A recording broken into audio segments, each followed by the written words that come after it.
Student, आपका स्वागत है Nageen best digital learning channel पर।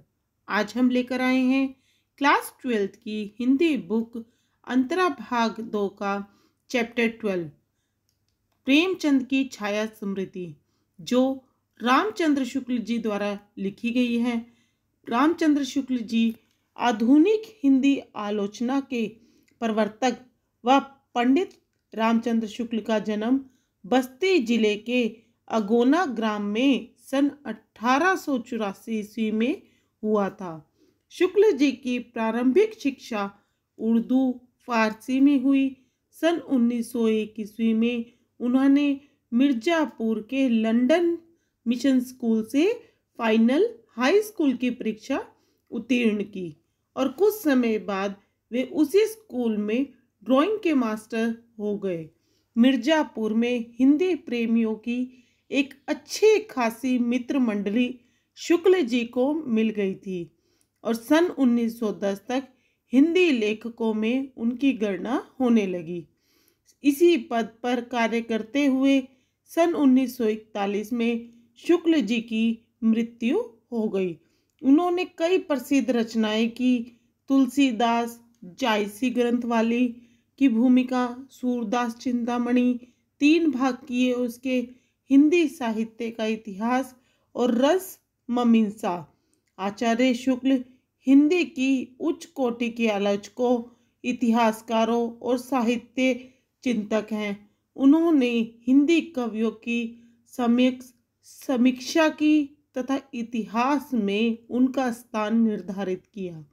आलोचनात्मक लेखन के अलावा उन्होंने भाव और मनोहारी संबंधी उच्च कोटि के निबंधों की भी रचना की। उन्होंने भारतीय एवं पाश्चात्य आलोचना के सिद्धांतों का समन्वय करके हिंदी आलोचना को नवीन रूप प्रदान किया।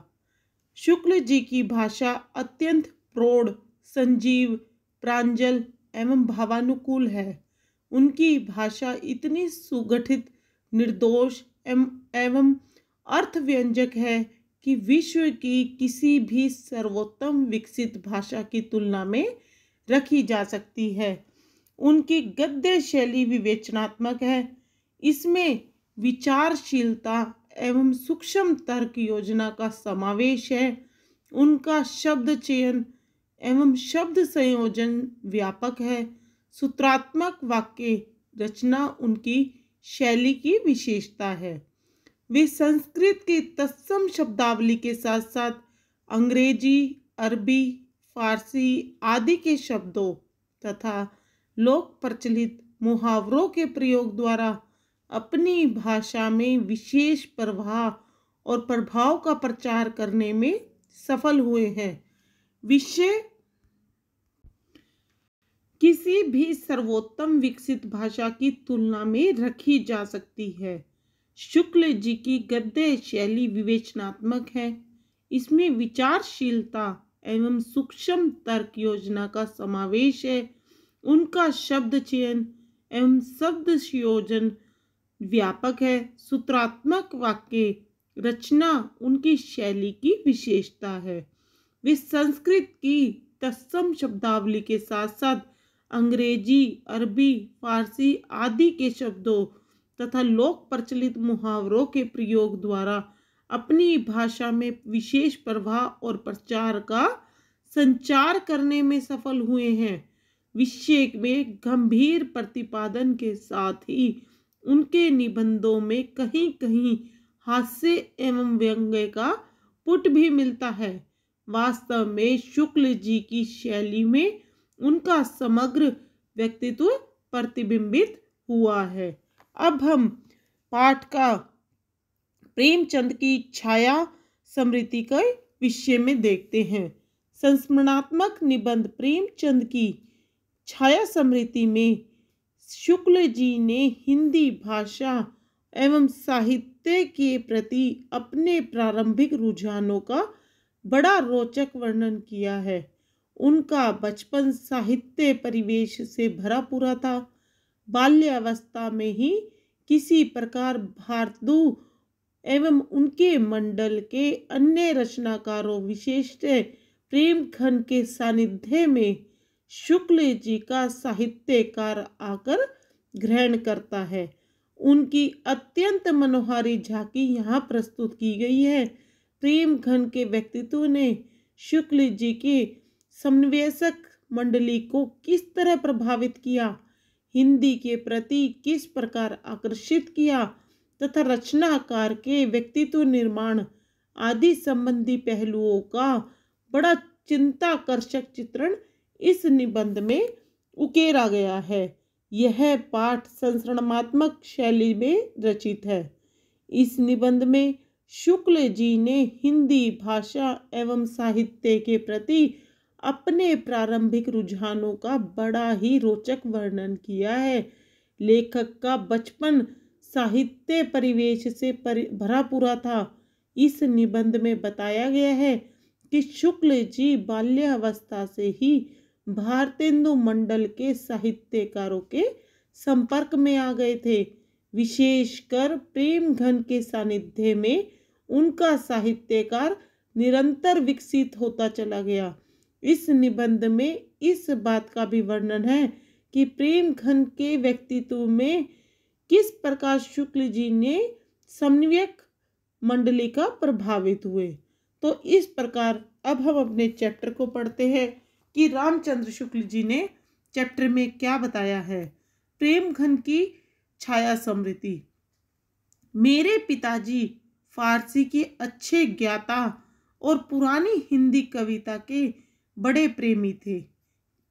ज्ञाता यानी जानकार। मेरे पिताजी फारसी के अच्छे जानकार थे और पुरानी हिंदी कविता के बहुत बड़े प्रेमी थे। फारसी कवियों की उक्तियों को हिंदी कवियों की उक्तियों के साथ मिलाने में उन्हें बड़ा आनंद आता था। मेरे पिताजी को फारसी कवियों की उक्तियों यानी कहावतें, फारसी कवियों की कहावतों को हिंदी कवियों की कहावतों के साथ मिलाने में उन्हें बहुत ज़्यादा आनंद यानी खुशी मिलती थी। वे रात को प्राय रामचरितमानस और रामचंद्रिका घर के सब लोगों को एकत्र करके बड़े चिंताकर्षक ढंग से पढ़ा करते थे। चिंताकर्षक यानी मन को आकर्षित करने वाला। भाई वे रात के समय प्राय हमेशा रामचरितमानस और रामचंद्रिका घर के सभी लोगों के साथ इकट्ठा होकर बड़े मन को आकर्षित करने वाले ढंग से पढ़ा करते थे। आधुनिक हिंदी साहित्य में भारतेंदु के नाटक बहुत प्रिय थे। आधुनिक हिंदी साहित्य में भारतेंदु जी के नाटक उन्हें बहुत प्रिय थे। भाई आधुनिक हिंदी साहित्य में, आज के हिंदी साहित्य में मेरे पिताजी को भारतेंदु जी के नाटक बहुत ज़्यादा अच्छे लगते थे। उन्हें भी वे कभी कभी सुनाया करते थे।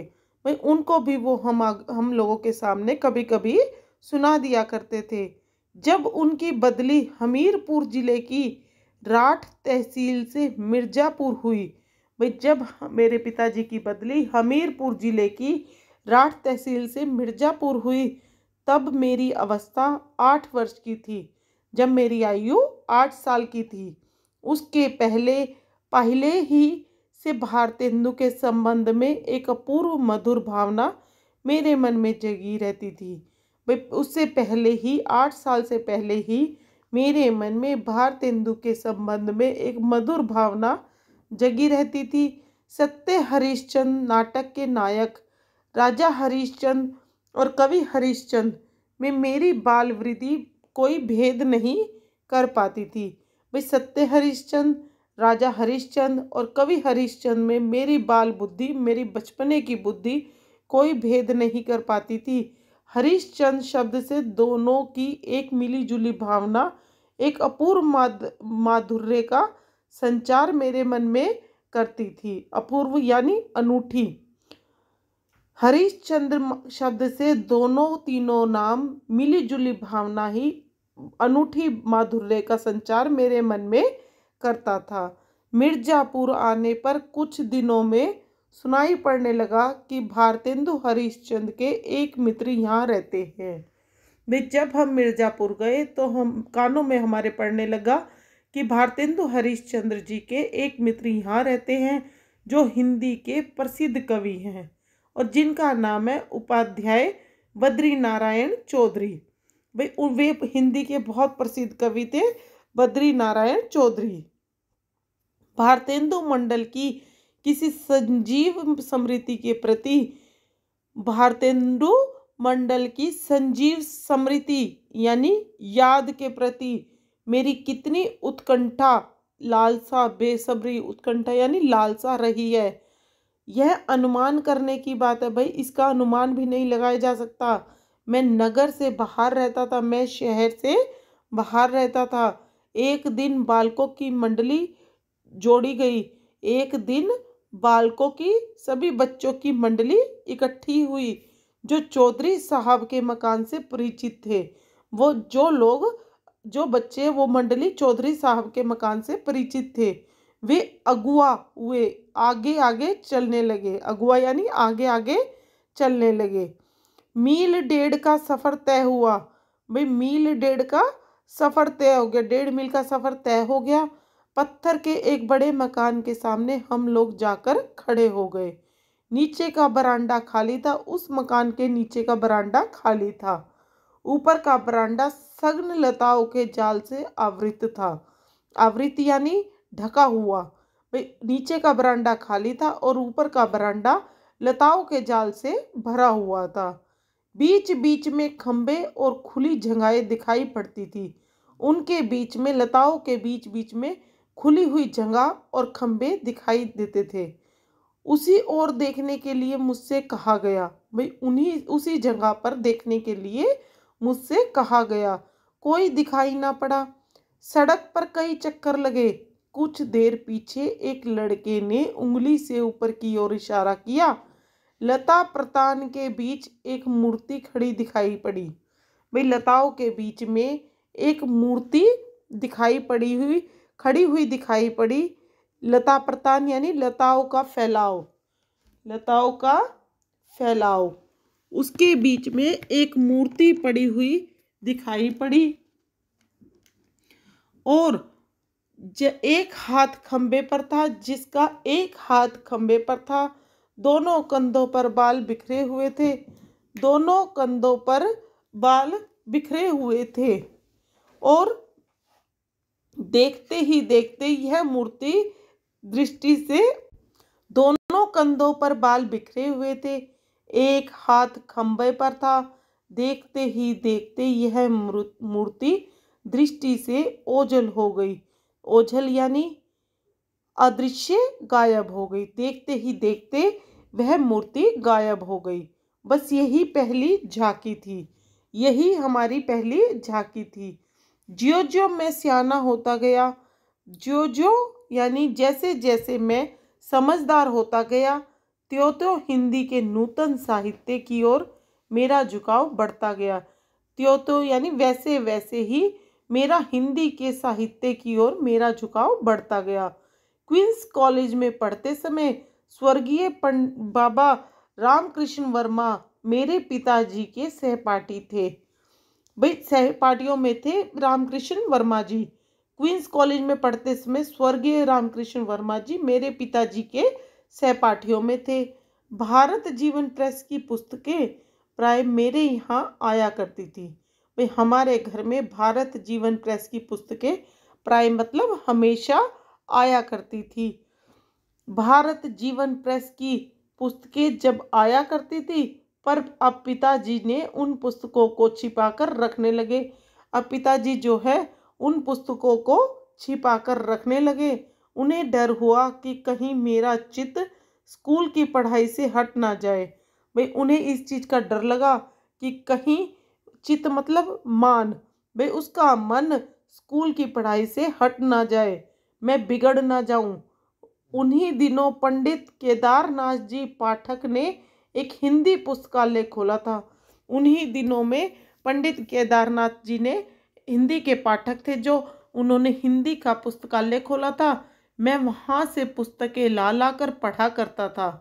एक बार एक आदमी साथ करके मेरे पिताजी ने मुझे एक बारात में काशी भेजा।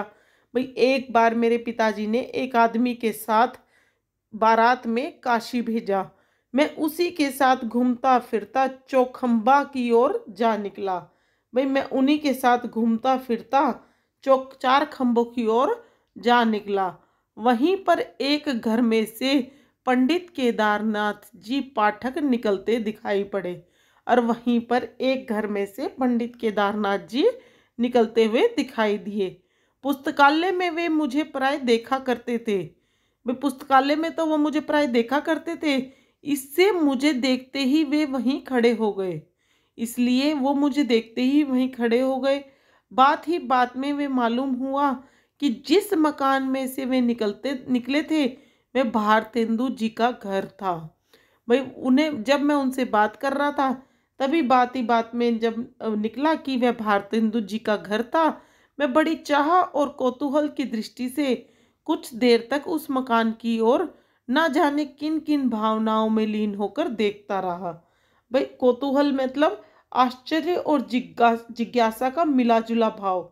आश्चर्य की दृष्टि से, जिज्ञासा की दृष्टि से, वह भारतेंदु के घर को जानकर मैं बड़ी चाह से यानी इच्छा से, कौतूहल जिज्ञासा की दृष्टि से कुछ देर तक उस मकान की ओर, भारतेंदु के मकान की ओर न जाने किन किन भावनाओं में लीन होकर देखता रहा।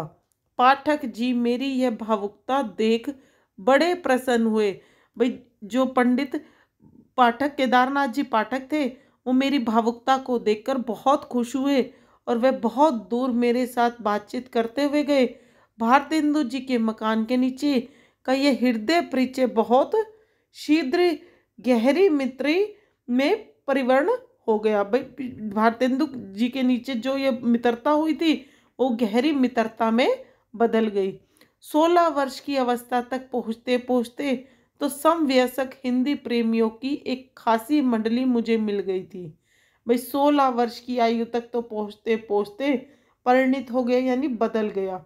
समवयस्क बराबर उम्र वाले, 16 वर्ष की आयु तक तो पहुँचते पहुँचते बराबर उम्र वाले हिंदी प्रेमियों की एक अच्छी खासी मंडली मुझे मिल गई थी, जिसमें श्रीयुत काशी प्रसाद जी जायसवाल, भगवान दास जी हालान, पंडित बद्रीनाथ गौड़, पंडित उमाशंकर द्विवेदी मुख्य थे। हिंदी के नए पुराने लेखकों की चर्चा बराबर इस मंडली में रहा करती थी। भाई हम लोगों की मंडली में हिंदी के सभी लेखकों की, नए और पुराने लेखकों की चर्चा बराबर हुआ करती थी। मैं भी अब अपने को एक लेखक मानने लगा था। भाई मैं भी अब अपने आप को एक लेखक मानने लगा था। हम लोगों की बातचीत प्राय लिखने पढ़ने की हिंदी में हुआ करती थी, जिसमें निसंदेह इत्यादि शब्द आया करते थे। भाई जिसके अंदर निसंदेह आदि शब्द आया करते थे। जिस स्थान पर मैं रहता था वहाँ अधिकतर वकील, मुख्यतारों और कचहरी के अफसरों और अमलों की बस्ती थी। भाई जहाँ मैं रहता था वहाँ पर वकील, जज, कचहरी आदि के अफसर रहते थे। ऐसे लोगों के उर्दू कानों में हम लोगों की बोली कुछ अनोखी लगती थी। भाई ऐसे लोगों के जो उर्दू बोलते हैं उनके कानों में हिंदी की बोली अनोखी लगती थी। इसी से उन्होंने हम लोगों का नाम निसंदेह लोग रख छोड़ा था। भाई उन लोगों ने हम लोगों का नाम निसंदेह रख के छोड़ दिया था। मेरे मोहल्ले में कोई मुसलमान सब जज आ गए थे। भाई जितने भी मुसलमान थे सब जज थे। एक दिन मेरे पिताजी खड़े खड़े उनके साथ कुछ बातचीत कर रहे थे। भाई एक दिन मेरे पिताजी वहाँ पर खड़े खड़े एक जज से बात कर रहे थे। इसी बीच में मैं उधर जा निकला। पिताजी ने मेरा परिचय देते हुए कहा, इन्हें हिंदी का बड़ा शौक है। चट जवाब मिला, आपको बताने की ज़रूरत नहीं। भाई उन्होंने एकदम चट मतलब एकदम जवाब दिया कि आपको यह बताने की ज़रूरत नहीं। मैं तो इनकी सूरत देखते ही इस बात से वाकिफ़ हो गया था। भाई मैं तो इनकी सूरत देखते ही वाकिफ़ यानी जानना, जान गया था, इनकी सूरत से ही जान गया था कि ये हिंदी को चट जवाब मिला, यानी उन्होंने एकदम चट तुरंत जवाब दे दिया था कि आपको इस चीज़ को बताने की ज़रूरत नहीं है। उनकी सूरत को देखते ही वो जान गए थे कि ये हिंदी के प्रेमी हैं। और मेरी सूरत में ऐसी क्या बात थी यह इस समय नहीं कह सकता। भाई उसकी सूरत में क्या बात थी वह इस समय नहीं कह सकता था। और आज से 30 वर्ष पहले की बात है। चौधरी साहब से तो अब अच्छी तरह परिचय हो गया था। भाई चौधरी साहब से तो अब अच्छी तरह परिचय हो गया था। अब उनके यहाँ मेरा आना जाना एक लेखक की हैसियत से होता था। एक लेखक की हैसियत से अब चौधरी साहब के यहाँ मेरा आना जाना होता था। हम लोग उन्हें एक पुरानी चीज़ समझा करते थे। भाई चौधरी साहब को हम लोग एक पुरानी चीज़ समझा करते थे। इस पुरातत्व की दृष्टि में प्रेम और कौतूहल का एक अद्भुत मिश्रण रहता है। भाई इस पुरातत्व की दृष्टि में, इस लोगों के दृष्टि में प्रेम और कौतूहल का एक अद्भुत मिश्रण रहता है। यहाँ पर यह कह देना आवश्यक है कि चौधरी साहब एक खासे हिंदुस्तान रईस है। भाई यहाँ पर यह कहना एक सही रहेगा कि चौधरी साहब जो है अच्छे खासे हिंदुस्तानी संपन्न धनी हैं। बसंत पंचमी, होली इत्यादि अवसरों पर उनके यहाँ खूब नाच रंग और उत्सव हुआ करते थे। भाई बसंत पंचमी, होली आदि अवसरों पर, सभी त्योहारों पर उनके यहाँ खूब उत्सव हुआ करते थे। उनकी हर एक अदा से रियासत और तबीयतदारी टपकती थी। भाई उनकी हर एक अदा से उनकी अमीर होने का, उनकी तबीयतदानी यानी उनकी हैसियत का पता चलता था। और चौधरी साहब कंधों तक बाल लटक रहे थे, उनके उनके जो है कंधों तक बाल लटक रहे थे। आप इधर से उधर टहल रहे थे। एक छोटा सा लड़का पान की तश्तरी लिए पीछे पीछे लगा हुआ था। एक छोटा लड़का पान की तश्तरी लेकर, प्लेट लेकर उनके पीछे पीछे घूम रहा था। बात की काट काट का क्या कहना है, जो बातें उनके मुंह से निकलती थी उनमें एक विलक्षण वक्रता रहती थी। भाई उनकी बात को क्या काट छाट की जाए, जब वो बोलते थे तो उनकी बात में वक्रता यानी टेढ़ापन था। उनकी विलक्षण अनुपन, असाधारण टेढ़ापन था उनकी बात में। एक उनके मुंह से निकली थी उनमें एक जो था टेढ़ापन था, असाधारण सा। उनकी बातचीत का ढंग उनके लेखों के ढंग से एकदम निराला था। भाई उनके बात करने का ढंग उनके लेखों के ढंग से बिल्कुल अलग था। नौकरों तक के साथ उनका संवाद सुनने लायक होता था। भाई नौकरों के साथ जब वो बातचीत करते थे वो भी बातें उनकी सुनने लायक हुआ करती थी। अगर किसी नौकर के हाथ से कभी कोई गिलास वगैरह गिरा तो उनके मुंह से यही निकला कि कार्य बचाता नहीं। भाई अगर उनके नौकर के हाथ से कभी कोई गिलास गिरकर टूट भी जाता था तो उनके मुंह से सिर्फ यही निकलता था कि कार्य बचाता नहीं, कि क्या वो बचाता नहीं। उनके प्रश्नों के पहले क्यों साहब अक्सर लगा कर रहता था। भाई उनके प्रश्नों के सामने पहले यह क्यों साहब अक्सर अक्सर हमेशा लगा रहता था। वे लोगों को पराये बनाया करते थे। भाई वो लोगों को हमेशा बनाया करते थे, और बनाया करते थे यानी व्यंग्यात्मक भाषा बोला करते थे। वे लोगों को हमेशा व्यंग्यात्मक भाषा बोला करते थे। इससे उनसे मिलने वाले लोग भी उन्हें बनाने की फिक्र में रहा करते थे। भाई जो लोग उनसे मिलते थे वो भी उन पर व्यंग्य भाषा बोलने के फिक्र में रहा करते थे। मिर्जापुर में पुरानी परिपाटी के एक बहुत ही प्रतिभाशाली कवि रहते थे। वे मिर्जापुर में एक पुरानी परिपाटी के बहुत प्रतिभाशाली कवि रहते थे जिनका नाम था वामनाचार्य गिरी। एक दिन वे सड़क पर चौधरी साहब के ऊपर एक कविता जोड़ते चले जा रहे थे। भाई वो सड़क पर चौधरी साहब के ऊपर एक कविता बनाते हुए चले जा रहे थे। अंतिम चरण रह गया था, आखिरी चरण रह गया था। चौधरी साहब अपने बरामदे में कंधों पर बाल छिटकाए खंभों के सहारे खड़े दिखाई पड़े। चट कवित पूरा हो गया। अचानक ही एक ही दम कविता पूरी हो गई और वामन जी ने नीचे से वह कविता ललकारा। भाई नीचे से ही वह कविता बोली, जिसका अंतिम अंश था, खंबा टेकी खड़ी जैसे नारी मुगलाने की। भाई खंबे की टेक लगाकर, टेकी यानी सहाय लेकर, सहारा लेकर, खड़ी नारी मुगलाने की, मुगलों की स्त्रियों जैसे खड़ी हो। भाई खंबे की टेकी खड़ी, खंबा टेकी खड़ी जैसे, खंबे की टेक यानी सहारा लेकर खड़े हो, ऐसे लग रहे हो जैसे नारी मुगलों की स्त्रियों की। एक दिन कई लोग बैठे बातचीत कर रहे थे। इतने में एक पंडित जी आ गए। चौधरी साहब ने पूछा, कहिए क्या हाल है। उन पंडित जी से चौधरी साहब ने पूछा, कहिए क्या हाल है।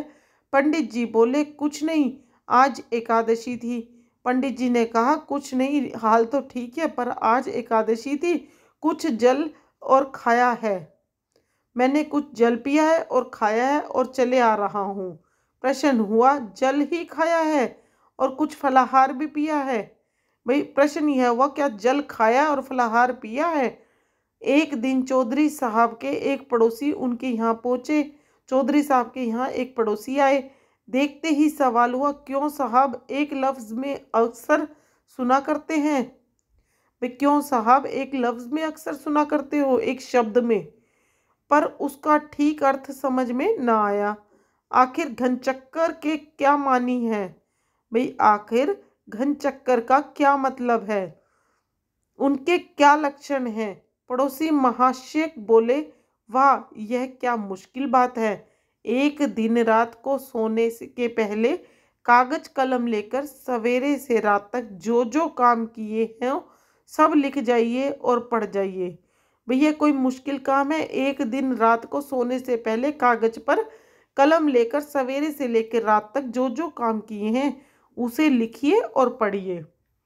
मेरे सहपाठी पंडित लक्ष्मी नारायण चौबे और भगवान दास हालाना, भगवान दास मास्टर, इन्होंने उर्दू बेगम नाम की एक बड़ी ही विनोदपूर्ण पुस्तक लिखी थी। भाई इन्होंने विनोदपूर्ण यानी हंसी मजाक युक्त एक पुस्तक लिखी थी। उसमें उर्दू की उत्पत्ति, प्रचार का वृत्तांत एक कहानी के ढंग पर किया गया था। भाई उस पुस्तक में उर्दू की उत्पत्ति, प्रचार और वृत्तांत सब एक कहानी के ढंग में किया गया था इत्यादि। कई आदमी गर्मी के दिनों में छत पर बैठे चौधरी साहब से बातचीत कर रहे थे। चौधरी साहब के पास ही एक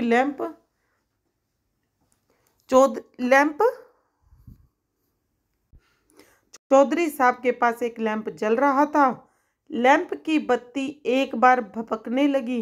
भाई जो लैंप चल रहा था चौधरी साहब के पास, उसकी बत्ती भपकने लगी यानी चमकने लगी।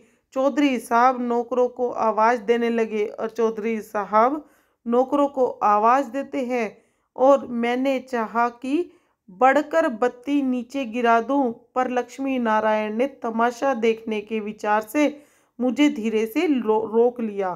भाई मैंने यह सोचा कि बढ़कर मैं बत्ती को नीचे गिरा दूं, पर पंडित लक्ष्मी नारायण ने तमाशे को देखने के लिए मुझे आगे बढ़कर रोक दिया। चौधरी साहब कहते जा रहे हैं, अरे जब फूट जाए तबे चलत आवे है। भाई जब तुम्हारी फूट जाएगी, आवे यानी आना, तभी तब चलकर आना, जब यह फूट जाएगी तभी तुम चलकर आना। अंत में चिमनी ग्लोब के सहित चकनाचूर हो गई। भाई जैसा चौधरी साहब ने कहा था कि ये फूट जाएगी तब चले आना, उसी तरह चिमनी ग्लोब के सहित चकनाचूर हो गई। पर चौधरी साहब का हाथ लैंप की तरफ ना बढ़ा। चौधरी साहब का हाथ चकनाचूर हो गई चिमनी, पर चौधरी साहब का हाथ लैंप की तरफ नहीं बढ़ा। उपाध्याय जी नागरिक को भाषा मानते थे। भाई उपाध्याय जी जो है हिंदी के अध्यापक, वो नागरिक को भाषा मानते थे और बराबर नागरी भाषा लिखा करते थे। उनका कहना था कि नागर अपभ्रंश से जो शिष्ट लोगों की भाषा विकसित हुई है, अपभ्रंश यानी प्राकृत भाषाओं का परावर्ती रूप जिनसे उत्तर भारतीय आर्य भाषाएं जन्मी है। भाई, नागर भाषाओं से प्राकृत भाषाओं का परवर्ती रूप जिससे शिष्ट लोगों की भाषा विकसित हुई है वह नागरी कहलाई। इसी प्रकार वे मिर्जा शिष्ट लोगों यानी सभ्य पढ़े लिखे लोगों की भाषा विकसित हुई, वही नागरी कहलाई। इसी प्रकार वे मिर्जापुर ना लिखकर मिर्जापुर लिखा करते थे, जिसका अर्थ वे करते थे लक्ष्मीपुर मीर समुंदर जा पुत्री सुरपुर। भाई, इस प्रकार उन्होंने इस चैप्टर में इस पाठ में संस्करणात्मक निबंध प्रेम घन की छाया स्मृति में शुक्ल जी ने हिंदी भाषा एवं साहित्य के प्रति अपने प्रारंभिक रुझानों का बड़ा रोचक वर्णन किया है। उनका बचपन साहित्यिक परिवेश से भरा पूरा था। बाल्यावस्था में ही किस प्रकार भारतेंदु एवं उनके मंडल के अन्य रचनाकारों विशेषतः प्रेमघन के सानिध्य में शुक्ल जी का साहित्यकार आकार ग्रहण करता है, उनकी अत्यंत मनोहारी झांकी यहाँ प्रस्तुत हुई है। प्रेमघन के व्यक्तित्व ने शुक्ल जी की समन्वयक मंडली को किस तरह प्रभावित किया है, हिंदी के प्रति किस प्रकार आकर्षित किया तथा रचनाकार के व्यक्तित्व निर्माण आदि संबंधी पहलुओं का बड़ा चिंताकर्षक चित्रण इस निबंध में उकेरा गया है। यह पाठ संस्करणात्मक शैली में रचित है। इस निबंध में शुक्ल जी ने हिंदी भाषा एवं साहित्य के प्रति अपने प्रारंभिक रुझानों का बड़ा ही रोचक वर्णन किया है। लेखक का बचपन साहित्य परिवेश में से भरा हुआ था। इस निबंध में बताया गया है कि शुक्ल ने बाल्यावस्था से ही भारतेंदु मंडल के साहित्यकारों के संपर्क में आ गए थे। विशेषकर प्रेमघन के सानिध्य में उनका साहित्य का निरंतर विकसित होता चला गया। इस निबंध में इस पाठ का भी वर्णन है कि प्रेमघन के व्यक्तित्व में किस प्रकार शुक्ल जी की समन्वयक मंडली को प्रभावित किया। तो इस प्रकार हमने अपने पाठ को संपूर्ण किया। हमने चैप्टर को अच्छे से पढ़ा और समझा। अब आगे हम इसके पाठ्य पुस्तक पर आधारित प्रश्नों को और इंटरनल एक्स्ट्रा क्वेश्चंस और एमसीक्यूज को लेके आएंगे। आप पहले चैप्टर को अच्छे से पढ़ें और समझें ताकि जब हम प्रश्न उत्तर करें हमें किसी तरह की प्रॉब्लम ना आए। वीडियो अच्छा लगे तो लाइक, शेयर और सब्सक्राइब कीजिए।